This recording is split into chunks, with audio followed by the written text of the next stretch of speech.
강명길의 다시 듣는 한국 현대사.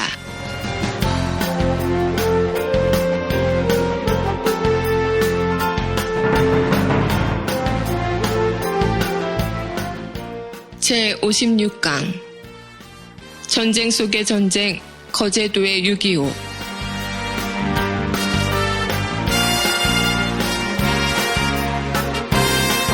학생 여러분 안녕하세요. 일베를 감동시키는 교육방송 닥터강의 다시 듣는 한국현대사 아나운서 정혜림입니다. 본 방송은 박세길의 다시 쓰는 한국현대사와 서울대학교 출판부의 한국사 특강 그리고 고등학교 한국사 교과서를 토대로 진행됩니다. 오늘도 닥터강 강명기 선생님 나오셨어요. 안녕하세요. 안녕하세요. 강명길입니다. 네.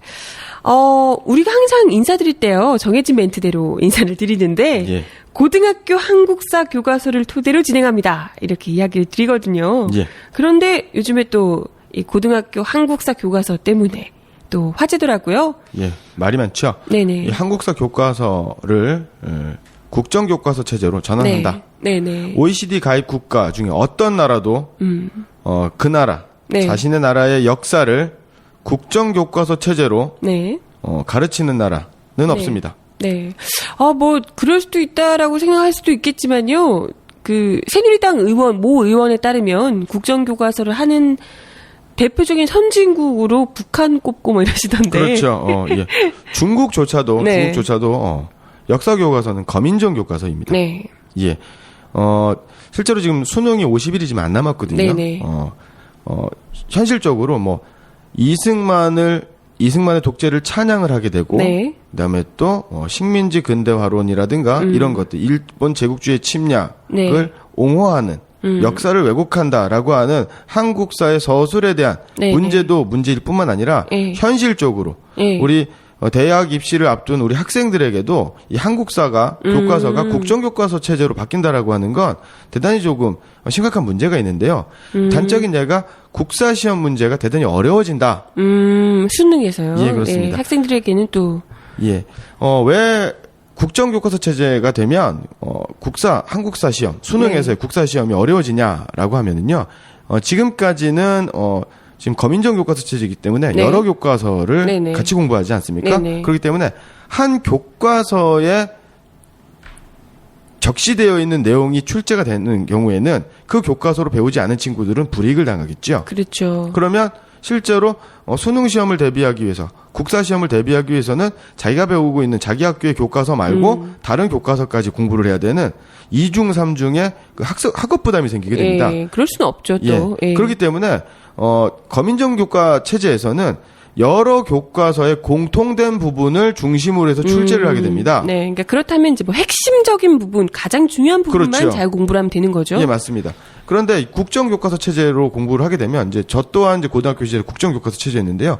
교과서에 제시되어 있지 않은 부분, 혹은 교과서에는 대단히 간략하게 설명되어 있었던 부분을 사료라든가 네네. 예문을 통해서 제시가 되기 때문에 네. 대단히 문제가 좀 어려워진다라는 거고요. 그렇게 되면 몇 년 후에는 이제 한국사가 이제 수능에서 필수 시험이 되지 않습니까? 그렇죠. 그렇게 되면 국사에 대한 국영수뿐만 아니라 국사에 대한 사교육 부담이 대단히 커지게 되는 거고요. 우리 학생들의 어떤 학업 부담이 네네. 굉장히 커진다라고 네. 볼 수가 있는 겁니다. 학생들에게는 또 그게 이제 가장 또 큰 고민이 당장에 닥칠 수 있는 문제인 것 같고요. 예. 사실 그것도 그거지만 무엇보다 가장 중요한 것은 국정교과서 자체도 문제지만요. 이러한 국정교과서를 만들려고 하는 현재 정권이 그렇죠. 어떤 역사적인 시각을 가지고 있는가. 우리가 교학사 교과서가 정부에서 추진을 해서 만들었던 거잖아요. 예, 거의 채택이 되고 있지 않죠? 네네. 예. 근데 그때 그 교학사 교과서가 친일 미화, 독재 미화, 그리고 역사적인 사실 팩트적으로도 굉장히 오류가 많았던 그런 교과서라고 할 수 없는 책이었어요. 인터넷에서 떠도는 근거가 네네. 없는 사진을 교과서의 그럼요. 역사적 사료로 제시를 하고 네. 이런 경우도 많죠. 이런 교과서를 우리 아이들에게 절대 가르칠 수 없다라고 하는 국민들의 마음을 외면한 채 아예 교학서 교과서 같은 혹은 더 심한 왜곡이 일어날 수도 있는 그런 교과서를 국정교과서로 만들겠다.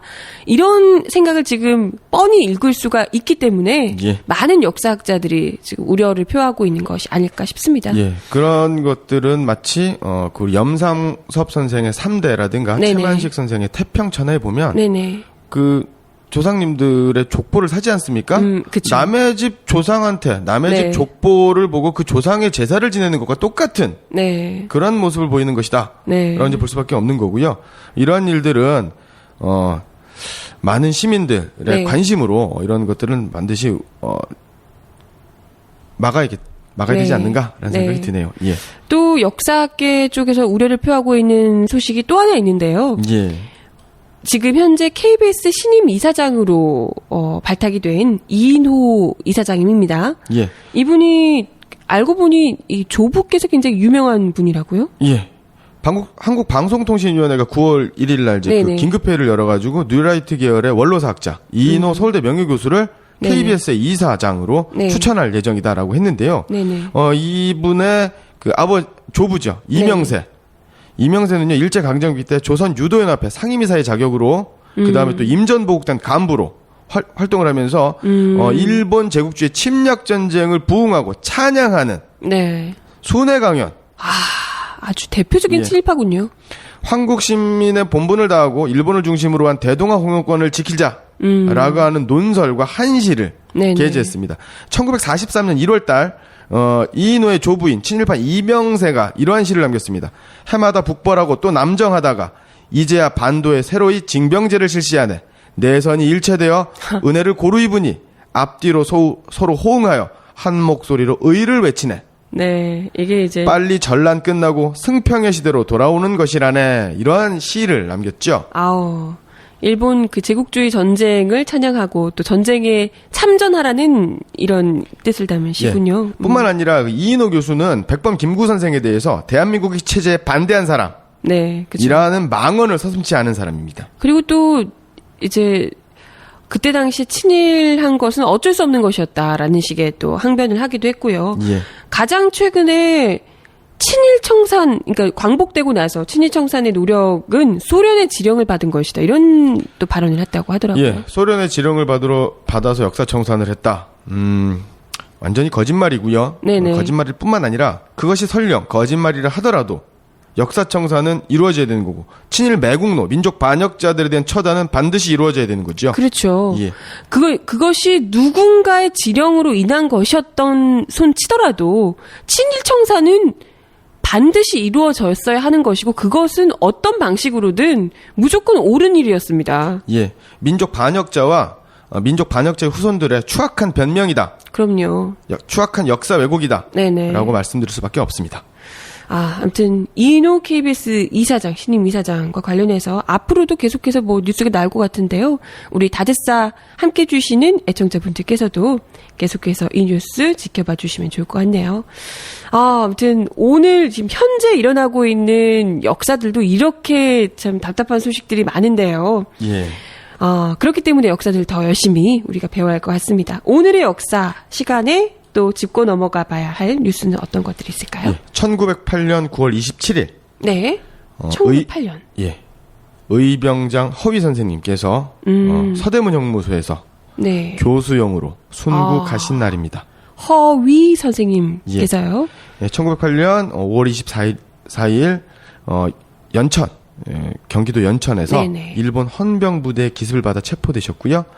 서대문 형무소에서 투옥되셨고 같은 해 9월 27일 서대문 형무소에서 1호 네. 사형수로 최초의 사형수로 교수용에 처해졌는데요. 이 허위 선생님은요. 네네. 1907년 즉 고종 황제의 강제 퇴위 그 다음에 군대 해산이 이루어졌었던 정미 7조약으로 네네. 인해서 정미의병이 네네. 의병을 일으키게 되죠. 네네. 그때 그 이인영 선생님이 총대장을 맡고 허위 선생님께서 참모장을 맡으신 13도 창의군 전국 연합의 의병이라고 할 수 있겠죠. 그렇군요. 우리 다드사 쭉 함께 해주셨던 분들은 이때 의병 전쟁, 의병 전투를 잘 기억하실 겁니다. 그때 당시에 의병장으로서 활동을 하셨던 허위 선생님. 예. 그리고 여기에는 또 이제 평민의병장, 신돌석 의병장님도 네네. 참가를 하셨고요. 서울 진공작전. 그래서 네. 서울을 진격하여 공격하겠다라고 네네. 하는 서울 진공작전에 이제 실패를 하게 됩니다. 그래서 임진강유역에서 재집결하고 그러다가 이제 체포가 되셨는데요. 이 당시에 총리 대신이었던 민족 반역자 매국노 이완용은 사람을 보냅니다. 네네. 관찰사의 자리를 주겠다. 내부 대신에 자리를 주겠다라고 유혹을 하겠죠. 허위 선생님께. 예. 하지만 허위 선생님께서는 이를 꾸짖어 돌려보내셨고요. 예. 그러니까 평생을 잘 먹고 잘 살 수 있는 기회가 있었음에도 불구하고 절대 예, 그렇죠. 노를 외치시고 목숨을 바치셨군요. 이 허위 선생님은요, 종 2품 가선대부에 이를 정도로 종 2품이면 장관급 이상입니다. 네네. 예, 뭐 성균관 박사로부터 시작하여서 중추원 의관, 평리원 재판장, 네, 참 의정부 참찬에 이르셨던 고위 간직자 출신이시고요. 예, 이분의 가문도 네. 역시 조국을 위해서, 조국의 독립을 위해서 헌신하셨던 가문이었고요. 안중근 이사께서는 네. 그 이토 히로부미를 처단한 네. 그 하얼빈 의거 이후에 네. 재판정에서 허위 선생님에 대해서 이렇게 말씀을 하셨습니다. 네. 우리 2천만 동포에게 허위 선생과 같은 진충 간력의 용맹의 기상이 있었다면 오늘과 같은 국가의 치욕을 당하지는 않았을 것이다. 조선 제1의 충신이라 할 것이다. 라고 말씀하셔서 그 허위 선생님의 기계, 인품, 조국 사랑의 정신을 높이 네. 칭송하셨던 일도 있습니다. 조선 제1의 충신이라 불리셨던 허위 선생. 예. 예. 참 우리가 또 모르고 있는 너무나도 훌륭한 분들이 참 많네요. 예. 그래서 그 허위 선생님은요, 1962년에 건국훈장 대한민국장을 하셨고요. 그렇군요. 지금 그 동대문에서 청량리에 이르는 길을 그 네. 도로를 왕산로라고 합니다. 네네. 이 왕산로의 왕산은 허위 선생님의 호가 되겠습니다. 그렇군요. 야, 몰랐던 사실을 이렇게 또 알게 되네요. 이런 분들이야말로 진짜 진정한 우리 국민들이 바라는 민중을 정말 이끌어줄 수 있는 그런 지도자가 아닐까 생각이 드네요. 네. 예. 제일 충신 허위 선생의 의거일이라고 이야기를 해주셨고요. 순국일입니다. 순국일. 예. 순국일이라고 얘기를 해주셨고요. 그리고 또 다른 이야기가 있나요? 알아야 될 소식이? 1955년 10월 3일 날입니다. 네. 10월 3일은 바로 개천절이죠. 개천절이죠. 예. 예. 이승만 대통령 탄신 경축위원회에서 서울 남산에 이승만 대통령의 제80회 탄신 기념 동상을 세우기로 하고 기공식을 연 날입니다. 이승만 동상. 예. 이승만 대통령의 생일이 10월 3일인가요? 설마? 아닙니다. 이승만은 1875년 4월 18일생입니다. 근데 무슨 탄신 기념 동상을 개천절에다가 예. 아무튼 그 이승만 전 대통령의 동상이 막 끌어내려지기도 하고 그러지 않았나요? 4.19 혁명 때 끌어내려졌죠. 네네네. 예. 그랬었군요. 아무튼 동상을 세웠던 날이고요. 네. 아무튼 별로 알고 싶지 않은 역사네요. 오늘의 역사로. 알고 싶지 않은 역사를 하더라도 뭐 네. 역사는 역사죠. 예. 그렇습니다. 아무튼 오늘의 역사는 이 두 가지로 이야기를 하고요. 그리고 오늘 본격적으로 본편 예. 56강입니다. 네, 들어가 보도록 하겠습니다. 지금 여러분께서는 강명길의 다시 듣는 한국 현대사를 듣고 계십니다. 형성평가 1번. 다음의 보기를 잘 듣고 보기가 설명하는 독립운동가를 고르시오. 보기. 고종의 강제퇴위, 군대 해산이 일어난 정미 7조약을 반대하며 1907년 정미의병을 일으켜 총대장 이인영 선생과 더불어 13도 창일군을 일으켜 참모장이 되었다. 1907년 정미의병 당사 전국적 의병연합군인 13도 창일군은 서울 진공 작전을 벌여 서울 일제 통감부 공략을 목표로 하고 동대문 밖 30리 지점까지 진격하였으나 일본군의 압도적인 화력과 기습작전으로 연천으로 패퇴하였다. 당시 총리 대신 이완용은 관찰서나 내부 대신의 자리를 주겠다고 회유하였으나 이를 꾸짖어 돌려보냈다. 1908년 5월 24일 아침 연천에서 일본 헌병부대의 기습을 받아 체포돼 서대문 형무소에 투옥됐다. 같은 해 9월 27일 서대문 형무소에서 1호 사형수로 교수형에 처해 순국하였다. 1. 황현 2. 이동휘 3. 서일 4. 홍범도 5. 허위 네, 제 56강 전쟁 속 전쟁 거제도의 6.25 편입니다. 지금 한국전쟁 관련한 이야기를 계속해서 연달아서 시리즈로 전해드리고 있는데요. 예. 전쟁 속 전쟁, 거제도면 뭐 이렇게 인근 6.25, 38선 쪽하고는 한참 멀고 그렇죠. 전쟁, 글쎄 한국전쟁하고 무슨 상관이 있을까 싶은데요. 거제도에서 6.25, 이게 무슨 뜻일까요? 예, 포로수용소에 대한 이야기를 말씀을 드리려고 하는 겁니다. 네, 예. 거제도에 포로수용소가 이제 세워지게 됐었다 이 예. 말씀이신데요.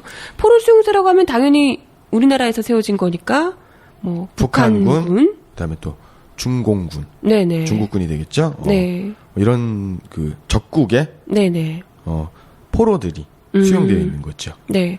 그러면 일단은 포로수용소, 저 같은 경우에는 포로수용소라고 뭐 대충은 짐작은 하겠지만 구체적으로 좀 어떤 건지, 포로수용소가 어떤 이 상황에서 만들어지고 하는지를 알려주시면 좋을 것 같아요. 이 포로수용소라고 하는 건 글자 그대로 이제 포로들을 수용하는 네네. 포로들의 어떤 집단 거주 시설이다. 네. 라고 이제 보면 되는데 우리 뭐 일반 청취자들께서는 네. 그럼 감옥하고 비슷한 것 아니냐라고 네네. 볼 수 있는데요.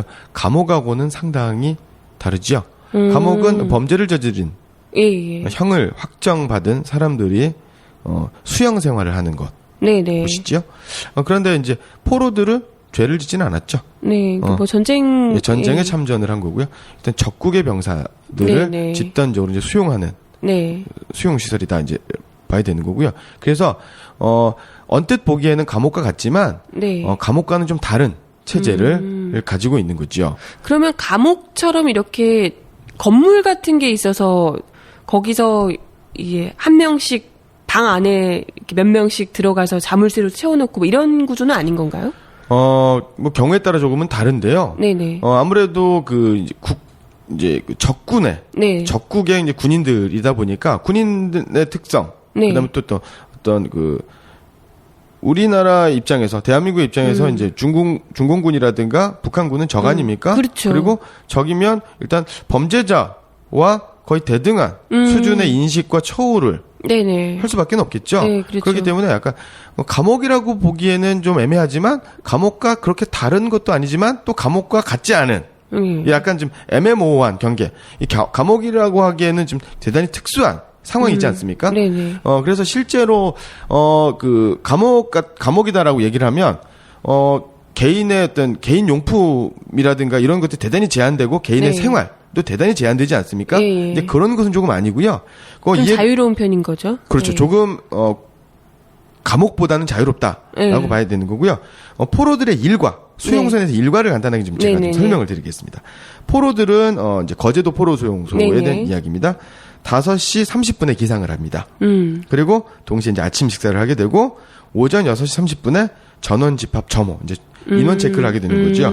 그리고 오전 7시에 오전 일과. 그래서 그 감옥 같은 경우에는 예를 들어서 뭐 강제 노동이라든가 노역을 하게 되는데 여기에서 이제 오전 일과 그다음에 네. 점심 시간 그다음에 또 작업 인원 집합 인원 체크를 하게 되고 또 오후 일과를 하게 되는데 그러니까 포로 수용소에서 이루어지는 일과라고 하는 것들은 뭐냐면 포로 수용소의 어떤 특수한 상황상 포로들이 좀 해야 되는 것들. 네. 그러니까 뭐 음식이라든가 그다음에 또 주변의 정리라든가 네네. 뭐 이런 거죠. 그러니까 강제적인 어떤 노동 노역을 하는 것은 아니고요.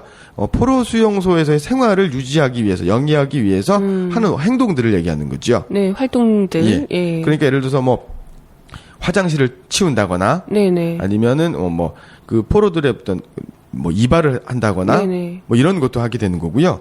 그 다음에 저녁 식사를 하게 되면 그 4시 정도 일과가 이제 종료가 되고 네네. 저녁 식사를 하게 되면 이제 자유 시간이 주어지게 되고요. 네네. 뭐 이렇게 해서 운동이라든가 독서라든가 목욕, 세탁 기본적인 생활을 할 수 있게 되는 이렇게 되는 거다라고 이제 보면 약간 됩니다. 그냥 군대 같은 느낌이기도 하고요. 예. 그렇죠. 군대라고 보시는 게 보다 적국의 더. 군인을 강제적으로 수용하는 것이다. 라고 이제 보시면 되고요. 네. 포로 감옥에서는 개인적인 소지품 예를 들어서 금품이라든가 네네. 지폐라든가 금반지라든가 네네. 이런 것들을 가지고 있을 수 없지 않습니까? 네네. 그런데 포로 수용소는 좀 다르죠. 그런 개인 용품은 다 이제 허용을 하고. 예, 그렇죠. 실제로 이 포로 수용소에 나중에 다시 말씀드리겠지만 포로 수용소에서는요. 포로들이 자체적으로 인쇄를 해서 네. 전단지를 만들어서 전단지를 배포하기도 합니다. 인쇄 시설이 있다는 거예요? 그렇죠. 인쇄 시설이라기보다 인쇄할 수 있는 기기들이 좀 있었다라는 거죠. 가지고 있는 분들이 또 있어서. 그렇죠. 어. 그래서 조금 우리가 생각하기엔 좀 상상하기가 조금 어려운. 네, 저 상당히 좀 이해가 잘 안 가긴 하는데요. 예. 그러니까 이렇게 생각하시면 됩니다. 우리 그 영화 7번 방의 선물을 보면 네네.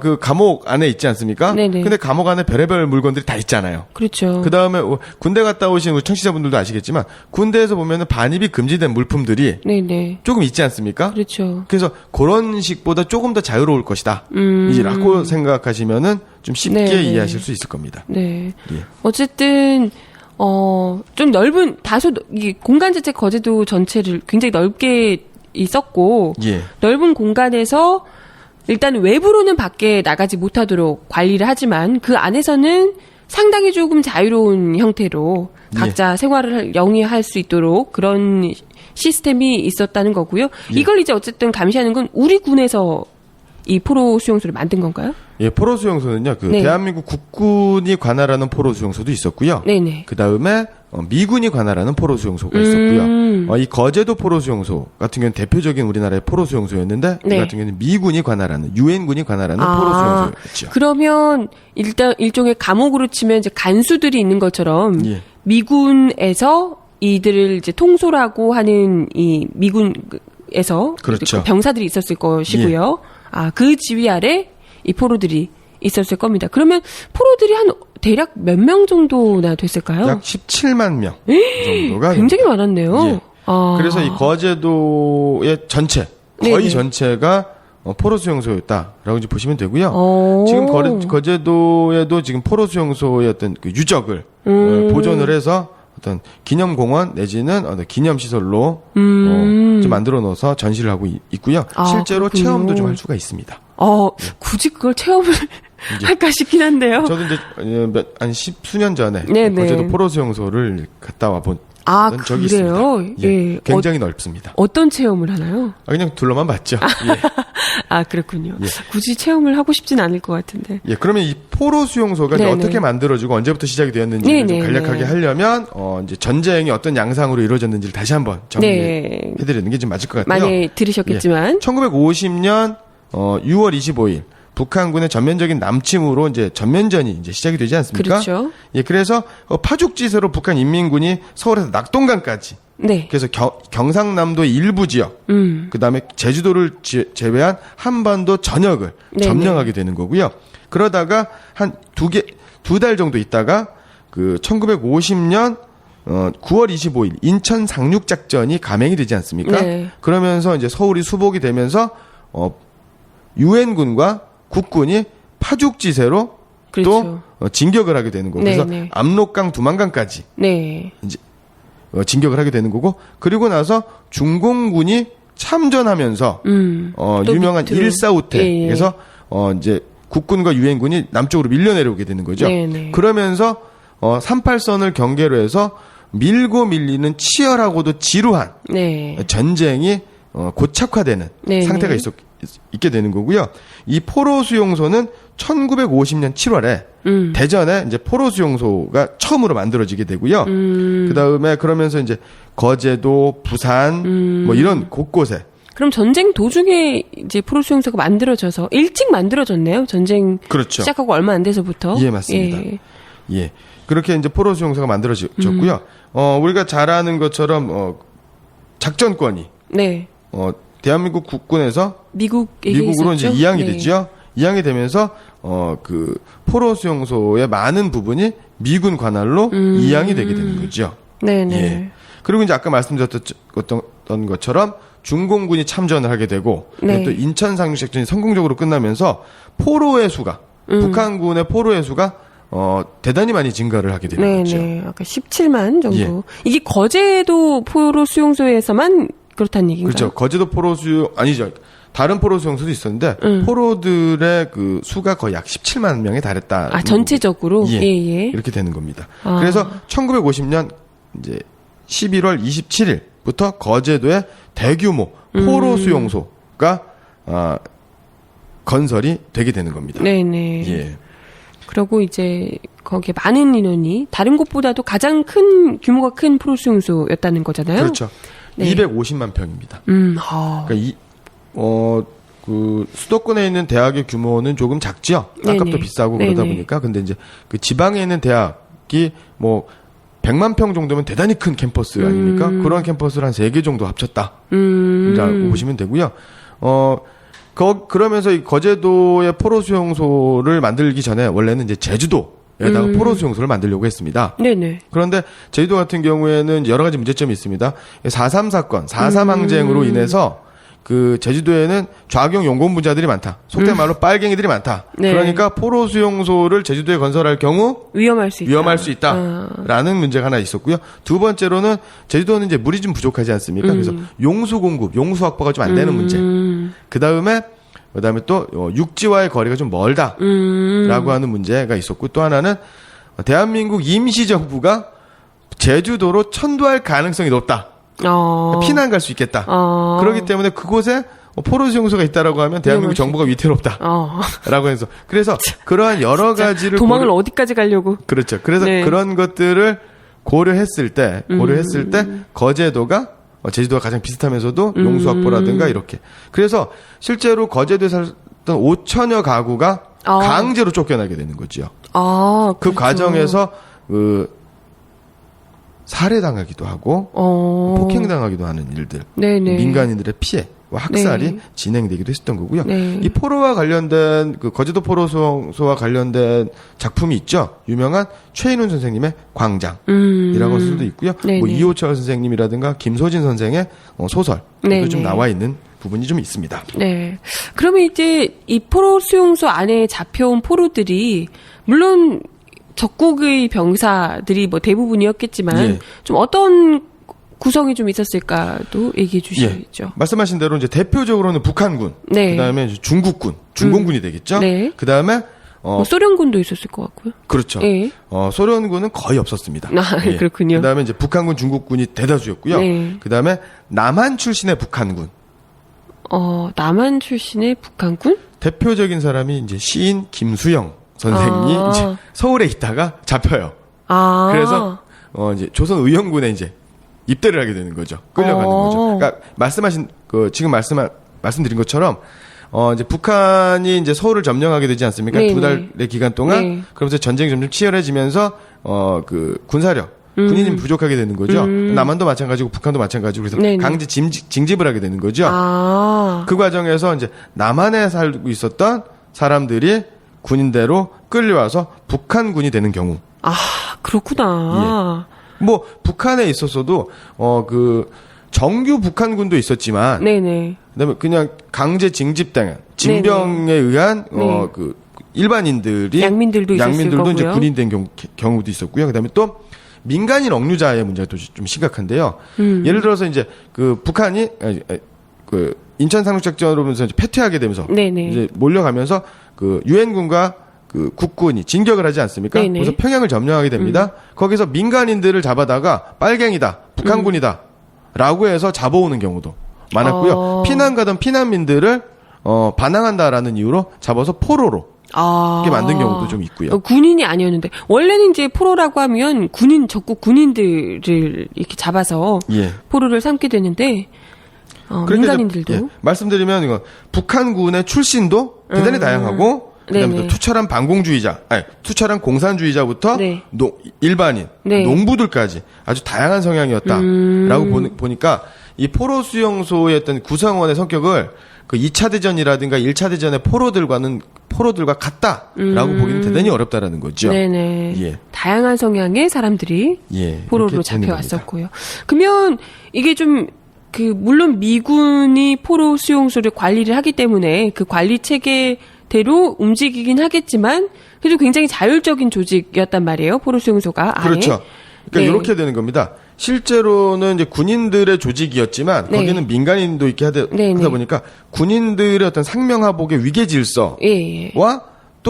그와도 또 다른 네. 민간인들, 그다음에 또 민간인과 다름없는 군인 신분의 사람들 네네. 이렇게 되는 거죠. 예. 그러니까 좀 복잡한 네. 양태였다라고 보는 거죠. 네. 그러면 이제 이 포로 수용소가 이끌어 가는 데는 아까 얘기하신 것처럼 뭐 미군의 전체적인 지휘 하에 하지만 그 내부에 좀 조금 다소 자율적인 분위기는 좀 일종의 뭐 군대 계급의 그렇죠. 문화 이런 것들이 좀 작용을 해서 그 안에서도 자치적인 조직들이 만들어지기도 했을 것 같고요. 예, 맞습니다. 네. 그러다 이제 포로들이 막 순간적으로 이제 폭발적으로 증가를 하게 되는데요. 1950년 9월에는 11,000명의 포로가 12월 말 맞으면 네. 3개월 정도 지났더니 네. 13만 5천 명에 이르는 굉장히 와. 폭발적으로 증가를 하게 되는 거죠. 그렇군요. 예. 그러니까 대규모 이제 포로 수용소가 네네. 필요했었던 거고요. 네. 그래서 장기적이면서도 안정적으로 포로들을 수용할 수 있는 시설, 집단 거주 시설이 이제 필요했었던 거고. 그래서 네. 아까 말씀드렸던 제주도하고 네. 거제도가 네. 이렇게 이제 그 가능성을 네. 검토되었다가 네. 거제도로 확정이 됐었던 거죠. 근데 사실 포로들을 이렇게 집단으로 수용하는 이유는 이게 어찌됐건 전쟁이 끝날 때가 되면 이 포로들을 어떻게 송환하고 이럴 것인가의 문제로 또 이제 협상을 하기 때문에 예. 이 포로들을 안전하게 잘 하지만 문제가 생기지 않도록 이들이 뭐 탈출해서 전쟁을 또 일으키거나 하지 않도록 잘 관리하는 게 또 능력이면 능력일 텐데요. 안전하게 또 그렇죠. 하도록. 예. 그래서 사실 이제 적국에 잡혀온 사람들이기 때문에 어떻게 보면 포로들 입장에서는 예전부터도 그렇지만 좀 인도적인 차원에서도 굉장히 예. 이제 문제가 많이 됐던 부분들이 있습니다. 일방적으로 뭐 죽이거나 하는 경우도 있었고. 예. 그래서 아주 중요한 문제가 있는 거죠. 이게 네네. 바로 이제 유명한 이제 제네바 협정이 있죠. 이 제네바 협정에서 이제 두 가지 조항이 있는데요. 118조하고 121조가 있습니다. 네. 이게 포로와 관련한 조항인가요? 예, 네. 그렇습니다. 먼저 118조를 네. 먼저 말씀드리면은요. 예. 이 1949년에 제네바 협정이 이제 체결이 됐고요. 네. 여기에 보면 전쟁 포로들은 전쟁 후 지체 없이 석방되고 송환되어야 한다. 본국으로 돌려주라 이런 얘기죠. 예, 그렇습니다. 그리고 미국은 이 협정에 서명을 했습니다. 물론 북한과 중국은 서명하지 않았지요. 예. 그러면 미국이 또 특히나 거제도 수용소 같은 경우는 미군 관할하에 있었던 곳이니까 예. 석방 그렇게 해가지고 그냥 전쟁 끝나고 석방이 된 거 아닌가요? 그 전쟁 끝나면 당연히 이제 석방이 돼야 되는 예, 거죠. 예, 예. 이게 이제 그 휴전 협정, 네. 휴전 협상을 할 때 굉장히 중요한 이슈가 되는 겁니다. 그렇죠. 그러니까 제네바 협정에 의하면 지체 없이 네네. 본국으로 송환을 하게 된다. 라고 네네. 되어 있는데 그리고 그 협정에 미국은 협정에 서명을 했었던 협정 당사자고요. 네네. 그러면 지체 없이 송환하는 게 맞습니다. 네. 그런데 여기서 이제 미국이 네. 고도의 심리전을 펼치게 되는 거고요. 이거는 미 의회 청문회 자료에도 나타나 있는 거고요. 미 국방부 육군성 문서에도 나타나 있는 자료입니다. 포로들을 대상으로 심리전을 펼쳤다 이런 예. 말씀이신데요. 그러니까 뭐냐면 이 한국 전쟁, 네. 6.25 전쟁을 남한과 북한의 어떤 내전, 통일 전쟁. 그러니까 중국의 어떤 중국 공산당과 중국 국민당 간의 어떤 네. 그 내전, 일본 네, 제국주의를 네, 몰아내고 있었죠. 나서 어떤 예. 통일 전쟁이라고 이제 보는 것이 아니라 미국을 중심으로 한 자유민주주의, 자본주의 세계와 소련과 중국을 중심으로 한 어떤 사회주의, 공산주의 세력 간의 어떤 대결이다. 네네. 그래서 이 전쟁에서 그 전쟁을 한반도에서 펼쳐내면서 이 한반도에서 미국 중심의 어떤 자유민주주의 세력이 승리하면서 공산주의 세력, 사회주의 체제에 대한 자유민주주의 체제의 어떤 우월함을 과시하고 네. 자신들의 어떤 이데올로기를 선전하는 그러한 그 전쟁의 목적을 네. 달성하기 위해 했던 전쟁이었기 때문에 고도의 심리전을 펼치게 되는 거고요. 그러다 보니까 다른 여타의 전쟁과는 다르게 다양한 포로들의 어떤 구성이 네. 있었다라는 거죠. 거기서 고도의 심리전을 펼치면서 반공포로와 친공포로를 나누는 강제 선별 심사를 하게 되는 거죠.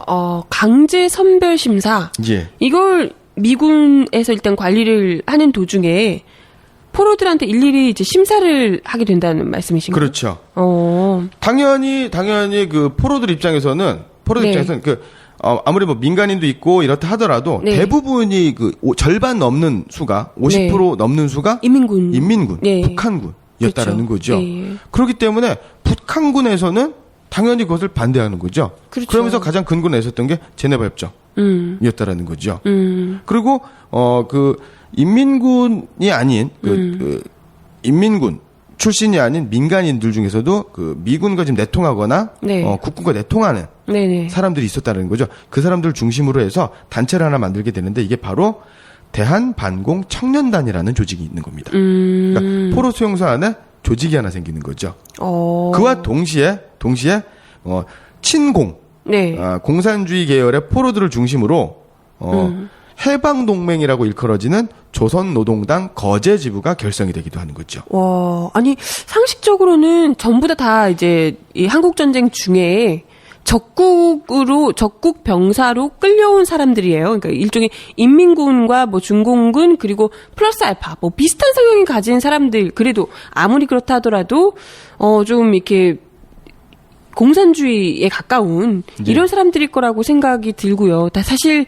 상식적으로는 이 사람들이 원하는 것은 어찌됐건 본국으로 돌아가는 것 이런 것이라고 생각이 드는데 예. 그 안에서도 그것도 미국과 내통하는 이런 조직이 생기고 한다는 게 참 이해하기가 어렵네요. 예, 요거를 좀 보면 좀 알게 될 텐데요. 예, 맨 처음에는 그 포로 그 경비연대장, 포로 네. 수용소 이렇게 인원이 좀 적었을 때는요. 네. 그 경비연대장이 김도영이라는 육군 대령이었습니다. 네. 이 김도영은요, 1939년 12월 10일 일본군 포병연대로 입대한 사람입니다. 일본군 출신이에요.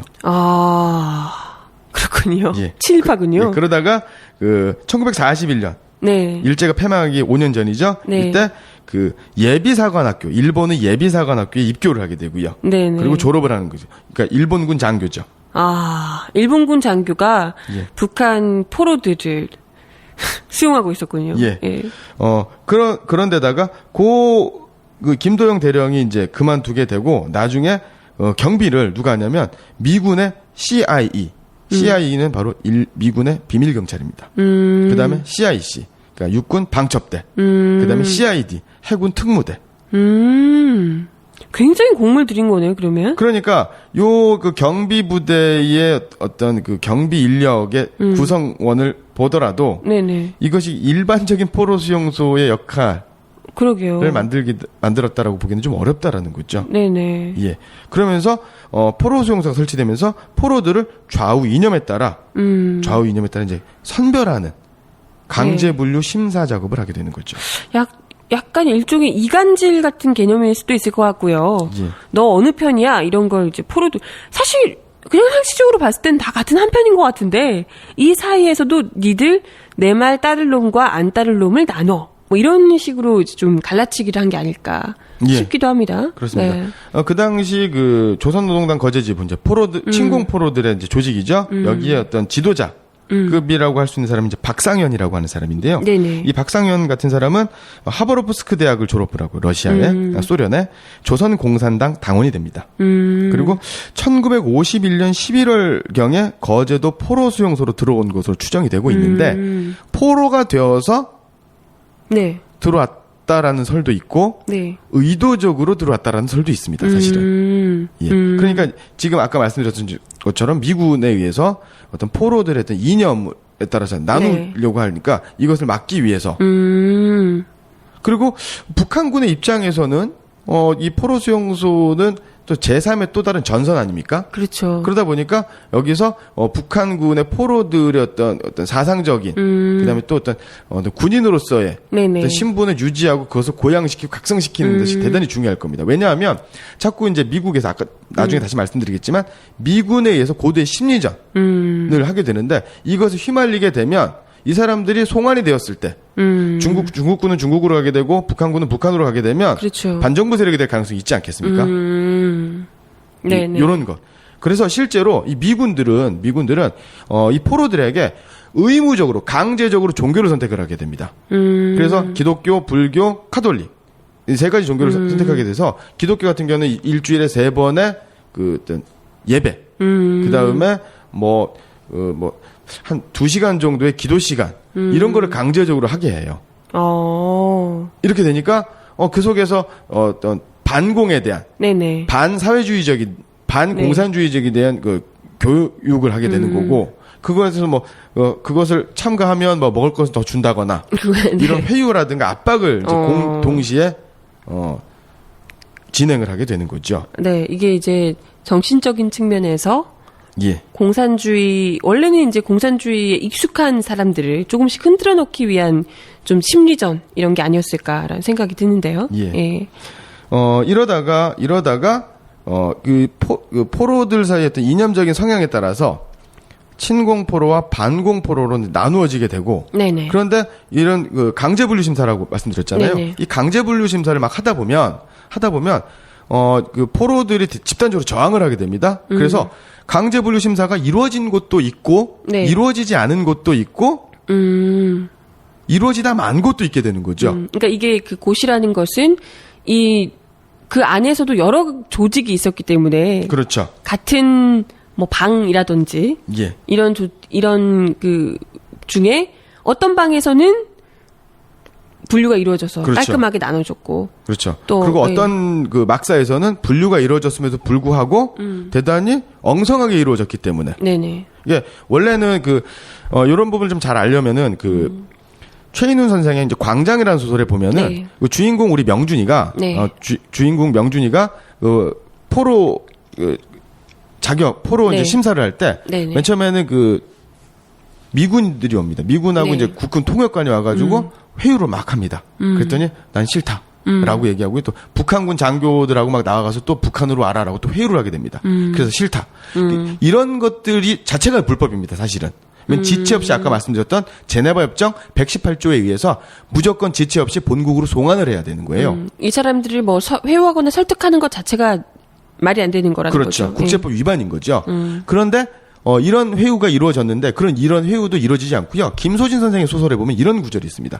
어느 날 막사에 딱 들어왔는데 줄을 세우고 이제 서게 합니다. 그러더니 책임자 있는 사람들이 딱 와더니 줄을 네. 하얀 밧줄을 막사 가운데에 쫙 갈라놓게 되는 거죠. 네네. 그러고 나서 북한으로 갈 사람, 남한으로 갈 사람 OX 퀴즈하듯이 갈라서라고 하는 거죠. 이쪽은 북한 편, 그렇죠. 이쪽은 남한 편. 이렇게. 순간적으로 결정을 하게 되는 네네. 겁니다. 거기서 이제 주인공의 아버지가 이런 고민을 하게 되는 거죠.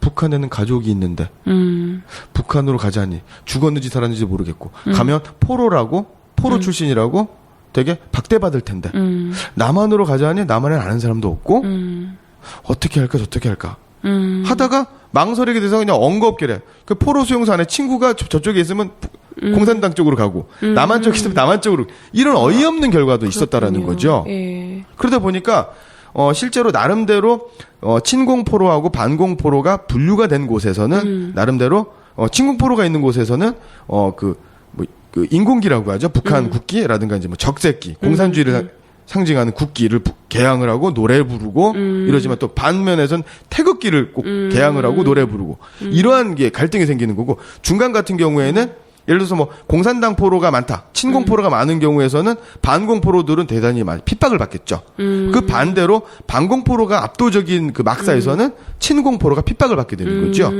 그러면서 이 배후에 미군이 반공 포로를 지원하게 되면서 유혈 사태가 점점 확대가 되는 거고. 그다음에 또 친공포로와 반공포로 사이의 어떤 처우라든가 음식물이라든가 이런 것들을 차별적으로 대우를 하게 되니까 갈등이 첨예하게 대립이 되는 겁니다. 일부러 그러니까 미군 측에서 이러한 갈등을 부추기도록 아까 강제 분류 심사를 했고 예. 그 과정에서 서로를 좀 특히나 전쟁 와중이기 때문에 조금씩 갈등이 깊어졌을 겁니다. 근데 여기서 계속해서 뒤를 부추기는 게 바로 미군이었다는 거예요. 뭐 음식이든 뭐든 이런 것들을 통해서. 예. 그리고 뭐 무기도 지급을 하고 뭐 그렇죠. 이렇게. 무기도 지급을 했다기보다는 이제 은밀히 건네주기도 하고 이렇게 되는 겁니다. 그러다 보니까 낮에는 아무래도 반공포로가 득세를 하게 되고 네네. 밤에는 이것에 대한 저항으로 친공포로들이 반공포로들에 대해서 인민재판을 회부를 하게 되고 그다음에 또 친공포로들 돌을 던지거나 곤봉을 휘두르고 이렇게 되는 거죠.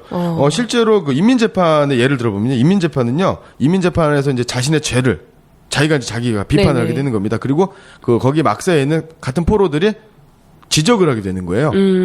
이게 이호철 선생님의 소설에 보면 자세하게 나타나 있는데 네네. 그래서 특급, 1급, 2급, 3급, 4급으로 분류를 하게 됩니다. 특급 같은 경우에는 돌이나 곤봉에 의한 사형. A급은 1급은 몽둥이 500회.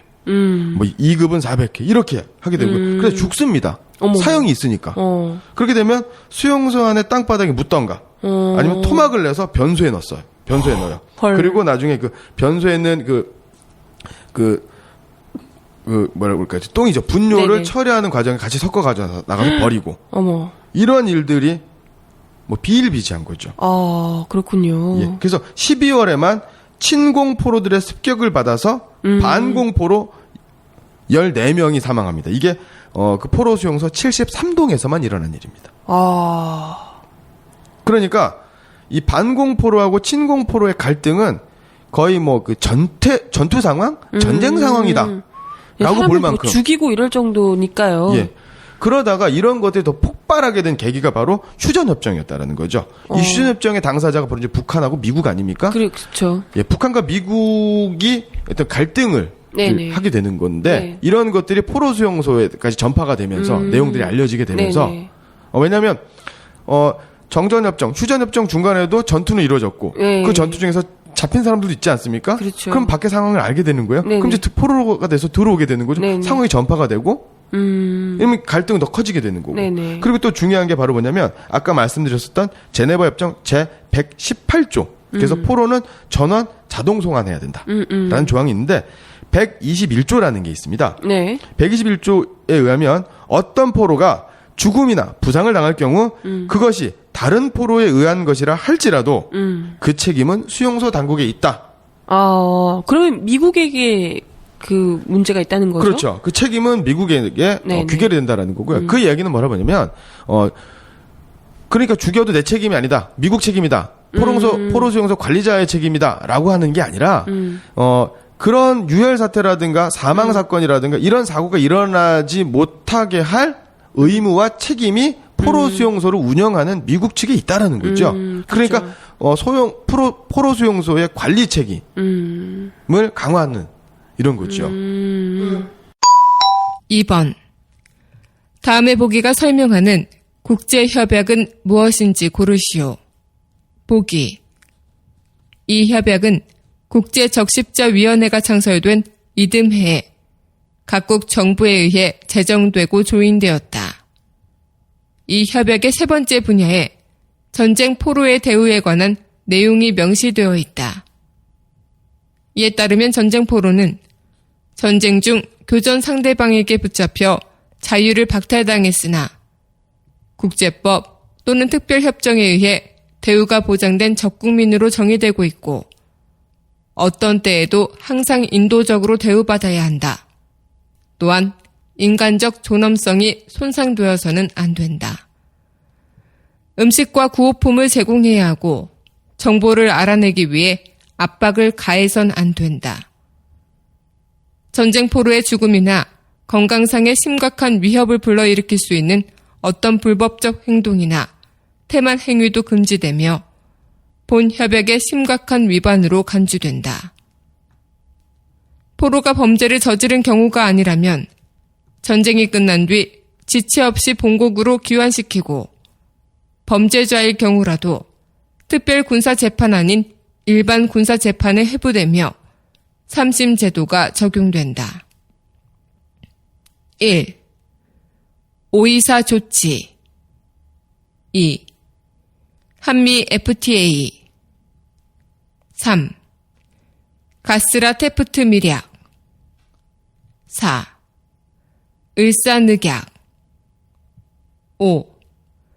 제네바 협약 그래서 실제로 이런 것들을 이제 진압하겠다는 네. 명목으로 미군의 그 공수부대, 탱크 부대가 거제도 포로 수용소로 진입을 하게 됩니다. 아, 포로들을 대상으로 진압을 하겠다고? 예. 그러니까 우리가 보통 생각하기에는 좀 이해가 안 가죠. 예, 아니 이미 잡혀있는 이건 투항한 사람들이잖아요. 어떻게 보면 병사들. 그렇죠. 포로가 된 예, 사람이니까. 예, 잡힌 사람들이 투항한 건데 이런 사람들을 대상으로 그것도 뭐 이렇게 대충 경찰처럼 이렇게 말리고 이런 수준이 아니라 일개 그 병사들이 예. 직접 밀고 들어와서 전투부대가 들어와서 진압을 한다. 이게 진압하는 게 그냥 혼을 내준 정도가 아닐 거 아니에요? 사람을 어쨌건 폭력이든 뭐 죽이는 사람도 있을 거고 예. 그럴 텐데. 탱크에 깔려 죽은 사람만 수십이 넘습니다. 아, 그러니까 이 포로 수용소가 그렇게 큰가?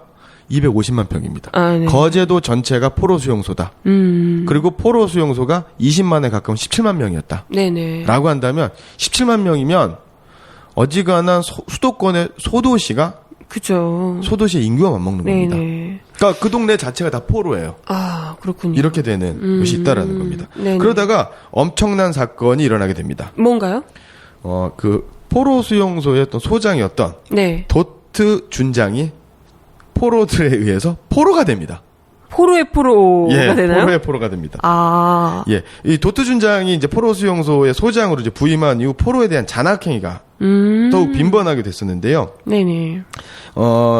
여기에 보면은 그 1992년에 거제도에서 그 포로 수용소 화장실이었던 터를 네네네. 발굴하면서 비밀 문서가 이제 드러나게 됐는데요. 네네. 여기에는 그 1952년 3월 4월에 사건들이 기록이 되어 있습니다. 여기는 뭐라고 나와 있냐면요. 수용소 내의 국군 동태, 수용소 관리자 동태, 정찰 동태, 그 다음에 인민군 포로들의 이탈 방지를 위해 도주 우려자, 뭐 이런 사람들을 뭐라고 그럴까, 기록해 놓은 네네. 문서가 되는 겁니다. 네. 이거는 바로 이제 포로들에 의해서 작성이 된 거죠. 예, 이렇게 되는 겁니다. 여기에 보면은 뭐 어떻게 기록이 되어 있냐면 1952년 3월과 4월은 가장 처참하였던 유혈과 죽음의 날이었다. 강제 분류 심사를 최종적으로 완성하기 위하여 황당무계한 소위 전쟁포로 자동 송환을 노고로 하고 그것을 성문화 합법하기 위하여 백주 테러의 방법을 감행하고 있다. 92호, 95호 수용소에 평화적인 전쟁포로들에게 6만여 발의 중기, 경기의 보총탄과 20여 발의 박격포탄, 100여 발의 수류탄을 퍼부어 이 일로 인해서 500여 명의 우리 전우들이 단숨에 죽었으며 72 포로 수용소에서는 28명의 조선 중국 인민군의 포로들을 그 다음에 또 93호 포로 수용소에는 20여 명을 그래서 전우들은 거의 매일 죽어나거나 환자로 쓰러졌다. 아니, 일방적으로, 그럼 이 사람들은 같이 전쟁을 하는 상황이 아니라 포로로 잡혀있는 상황에서 총을 쏜 거니까요. 그렇죠. 미군에 의해서. 예, 일방적으로 죽는 거잖아요, 이건. 그렇죠. 뭐, 저항을 할 수가 없는 상태이니까. 뭐, 병사로 왔긴 하지만 포로니까요, 지금. 예. 이런 포로들을, 그것도 미군이, 제네바 협정까지 서명을 한 미군이 일방적으로 이게 살해를 했다는 거잖아요. 예. 맞습니다. 이게 바로 이제 강제 분류 심사 때문에 이제 그런 건데, 아까 이제 침공포라고 방공포로를 이제 나누게 되는 거죠. 나누는데, 아까 말씀드렸었던 1952년 4월 네. 달에 4월 달에 한 6만 6천 명, 포로 수용소의 한 절반 가까이가 아까 말씀드렸던 강제 분류 심사를 네네. 하게 된 거예요. 강제적으로. 네네. 하게 되니까 그다음에 그러려면 또 미군들의 어떤 물리력이 동원이 돼야 되는 거예요. 강제적으로 해야 되니까 그 주변을 진압을 하게 되고 포로들을 분류 심사를 하게 되는 거죠. 네네. 그런데 절반은 됐는데 절반이 안 되는 거죠. 그리고 침공 포로들은 강제 분류 심사를 거부하고 네네. 방공 포로들은 강제 분류 심사를 하려고 하고. 네네. 그러니까 포로들끼리 내분이 일어나고 그것을 진압한다는 명목으로 미군이 투입이 되고 어떤 살인행위, 네. 어떤 가혹행위가 일어나게 네. 되고 이렇게 되는 거죠. 그러다가 도트 중장이 잡히게 되는데 어떻게 잡히냐면 이 과정에서 잡힌 건가요? 예, 그 과정에서 이제 어느 시간이 되니까 포로들이 이제 분뇨 처리를 해야 돼요. 네네. 그리고 분뇨 처리를 하니까 이제 문을 열어야 되지 않습니까? 네. 문을 열고 몰려가다가 거기에 쓸려가지고 어머. 포로들이 밀고 들어가는 거죠. 와, 우르르. 그래가지고 잡힙니다. 그래서 그리고 나서 도트 중장을 이제 억류한 것을 풀어주기 위해서 포로 수용소 당국하고 포로들하고 협상을 해서 합의를 이끌어내게 되는 거죠. 가혹행위를 중단하라, 뭐 강제 분류 심사를 뭐 중단하라, 뭐 그런 처우 개선이라든가 이런 것들. 네. 그러니까 즉 제네바 협정을 준수하라는 내용이 주가 되겠죠. 이런 내용이 되는데요. 이 사건으로 인해서 도트 중장은 강등이 됩니다. 대령으로. 아, 그렇겠죠. 그리고 이게, 예. 미 의회 청문회에 불려가게 되고. 그건 또 전쟁 중에 잡힌 것도 아니고 이건 무슨 포로 수용소에서 포로들한테 잡히는 일이 웬 말입니까? 예. 예. 그래서 이제 이런 일들이 이제 일어나게 되고 네. 그러면 그 이후로는 뭐 협상을 했으니까 예. 그런 일들이 벌어지지 않는 건가요? 뭐 강제 분류 심사 이런 것도 이제 안 하게 되는 건가요? 원래 그래야 되겠죠? 네. 그러고 나서 도트 소장이 도트 네. 해임이 되는 예. 거죠. 해임이 되고 그 네. 후임 장군이 오는데 이 후임 장군이 그 합의를 전면 파기합니다. 네. 사실 미군 입장에서는 의도한 바가 있어서 강제 분류 심사를 그렇게 했을 텐데 쉽게 봐주지는 않겠죠. 예, 그 다음에 온 사람이 이제 아까 이제 도트 준장 다음에 이제 그 보트노 소장이라는 사람인데요. 네네. 이 사람이 그 포로 수용소의 소장으로 부임하면서 일본에 주둔해 있던 187 공수여단을 비롯해서 미국군, 영국군, 카나다 그리고 탱크 부대까지 거제도에 증파를 시킵니다. 아, 당하지 않겠다. 예. 그리고 그 전에 썼던 합의문을 무효화하고 최대한 실력 행사를 해서 보복을 준비를 하게 되는 거예요. 참 무시무시하네요. 예. 근데 중요한 건 이게 어디 이제 인민군 북한군하고 지금 전쟁을 하는 상황이 아니라 이들은 포로일 뿐이고요. 예. 무기 같은 게 주어지지 않는 포로이고요.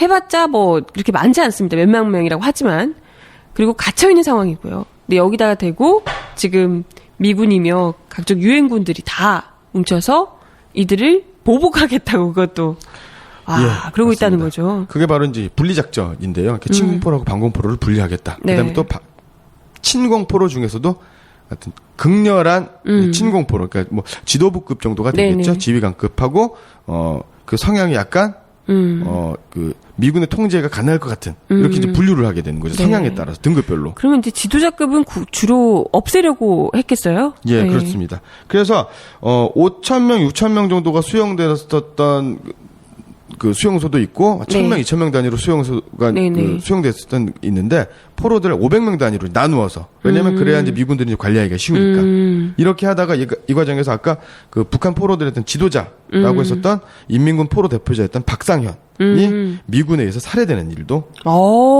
예, 이게 바로 이제 1952년 6월 26일 날 타임지에 화보로도 실립니다.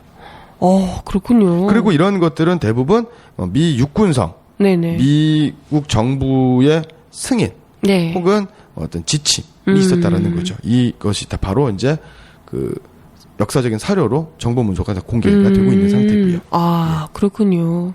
미군 입장에서는 그 포로 수용소 내 그 수많은 인원들 중에 친공인 세력들을 어떻게든 죽여야 되니까요. 예. 이 지도부부터 시작해서 직접 암살까지. 예, 대표적으로 포로들이 작성한 편지의 네. 내용을 보면은요.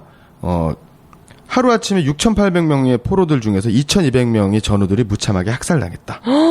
세상에. 그다음에 수천 대의 화염 방사기로 몰린 병사들이 산 사람의 뼈도 찾아보지 못하게 단숨에 녹아내렸다. 어머. 그다음에 탱크 장갑차의 궤도 밑에서 깔려 죽었다. 이런 일들이 많이 일어나게 되는 거죠. 근데 진짜 이건 거의 일반인에 대한 학살이나 다름없는 것이요.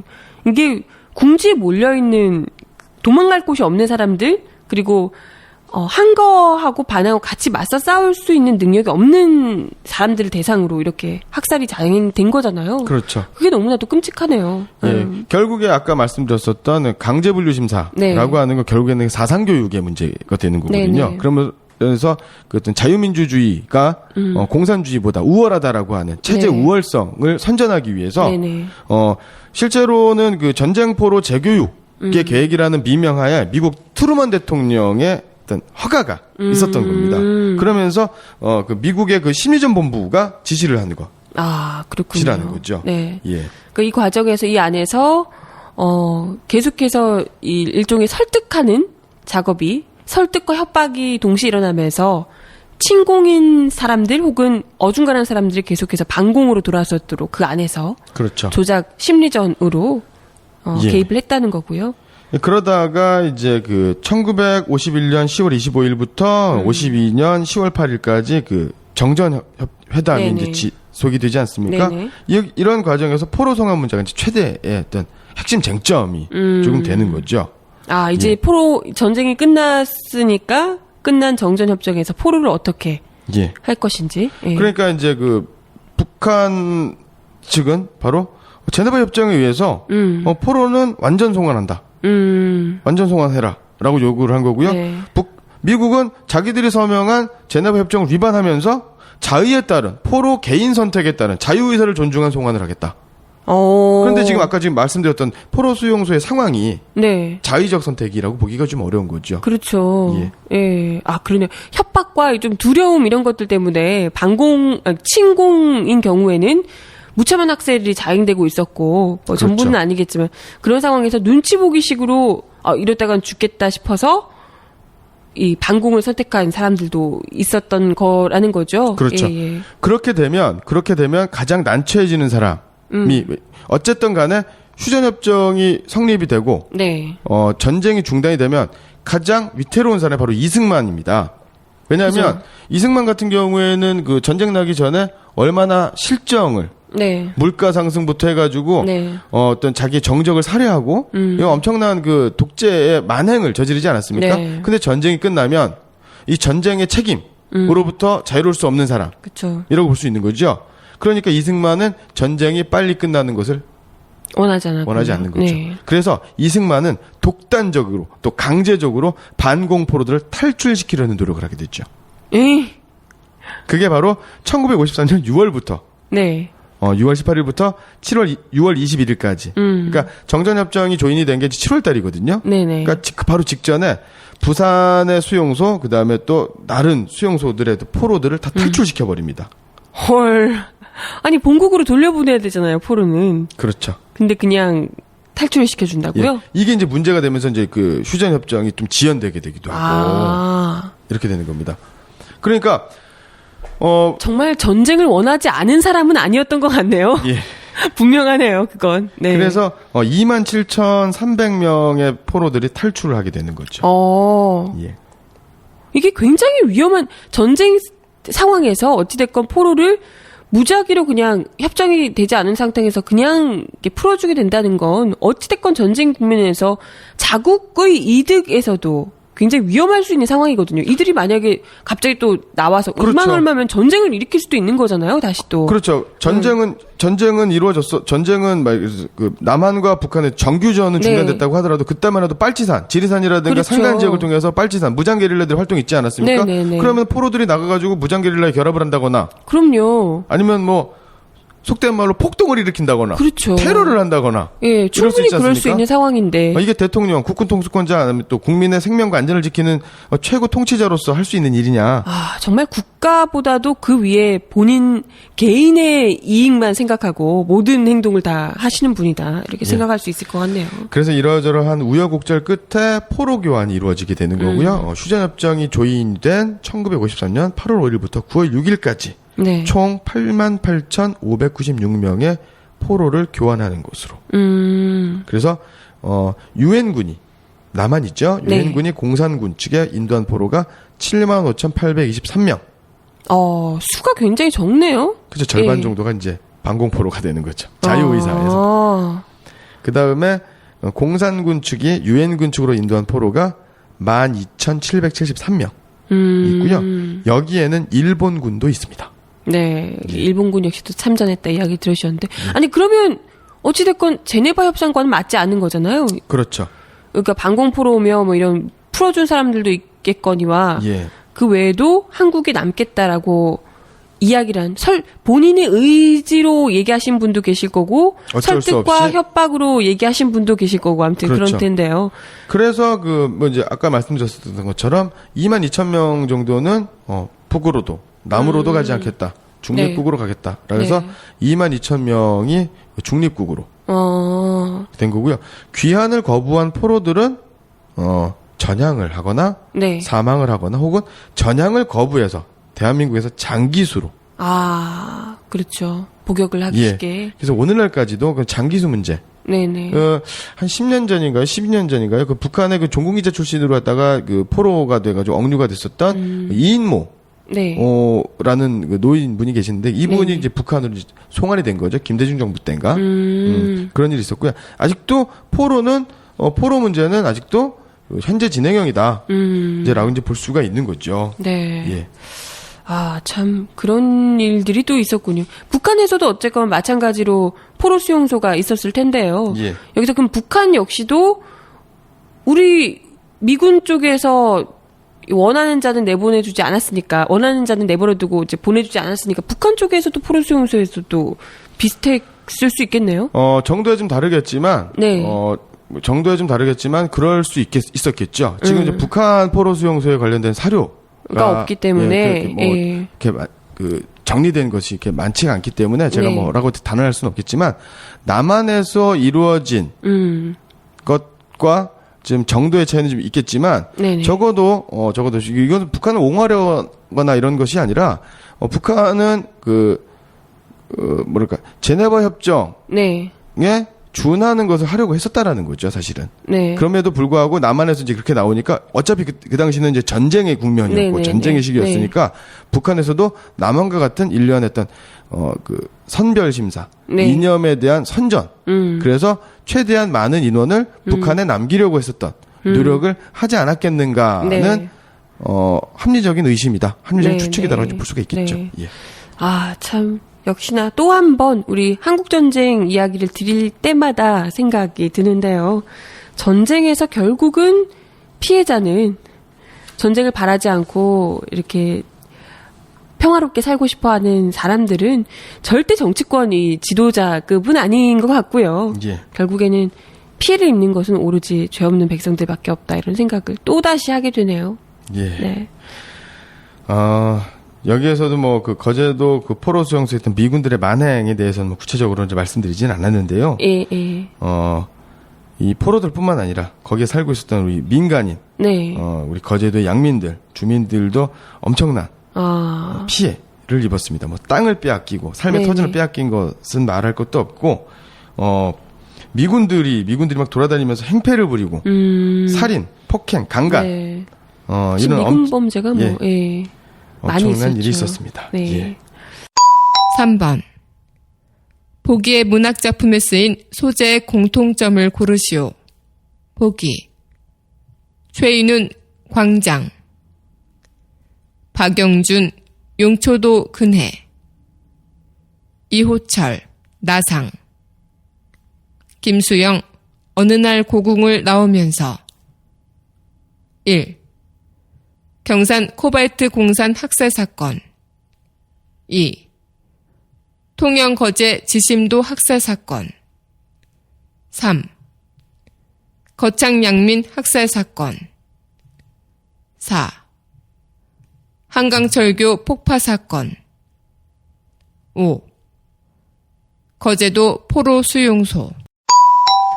아무튼 전쟁 속의 전쟁이라는 말이 딱 맞는 것 같아요. 사실 포로 수용소에서 뭐가 있어봤자 얼마나 있었겠냐라고 생각이 들었는데 오늘 미처 알지 못했던 역사 속의 또 끔찍한 이야기를 하나 더 알게 됐습니다.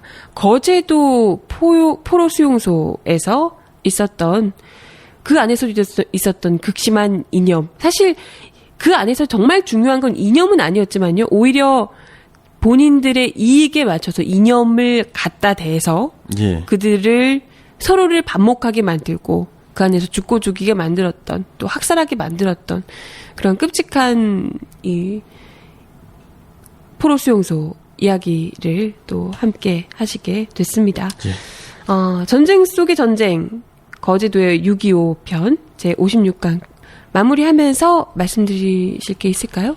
예. 다음 주는 노무현 대통령과 김정일 위원장이 14선언을 한 주가 됐죠. 그렇군요. 예. 네. 그리고 이 다드사 다음 편에서는 드디어 휴전협정에 대해서 좀 다룰 텐데요. 전쟁에 대해서 지금 미국이 시리아 IS를 에 대한 대대적인 폭격을 네네. 하지 않습니까?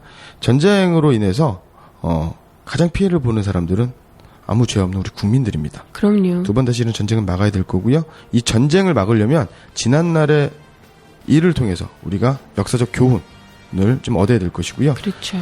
지금 일어나고 있는 2014년 대한민국의 일들은 지난 100년 동안, 200년 동안의 일과 무관하지 않습니다. 맞습니다. 지난 날을 네.